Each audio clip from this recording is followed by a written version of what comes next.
So in this lesson, we're going to talk about arithmetic sequences. And so the formula for this type of sequence is an equals a1 plus n minus 1 times d. So let's go ahead and define each of these terms. So an is just going to be the term that we are looking for.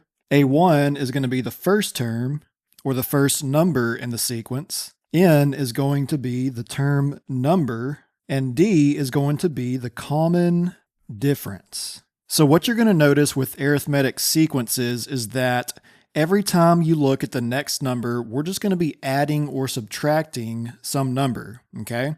So let's go ahead and work through an example, and we'll look at how we plug in these numbers into our formula. So in our example, it says find the 10th term, and we have the sequence 3, 7, 11, 15, ...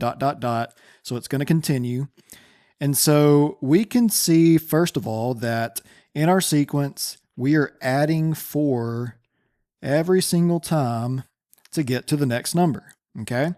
And so this would be our first term, our second term, our third term, and our fourth term. So for easier problems like this, you can just keep adding 4 until you get to the 10th term. But sometimes it's going to be a little bit more challenging. And so we're going to go ahead and work through the formula. That way, if you have to find the 270th term of the sequence, you don't have to add it that many times. You can just easily get to the answer.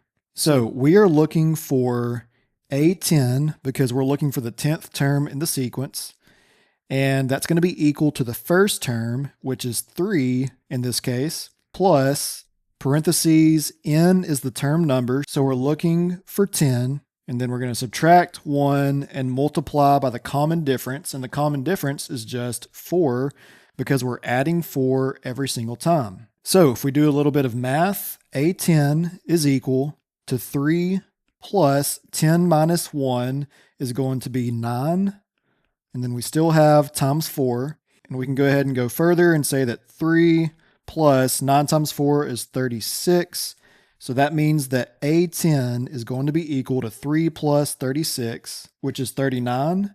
And so that means the 10th term in this sequence would be equal to 39, and that would be our answer.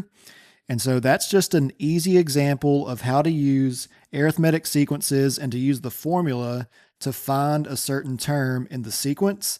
And I hope this video was helpful, and I will see you in the next one.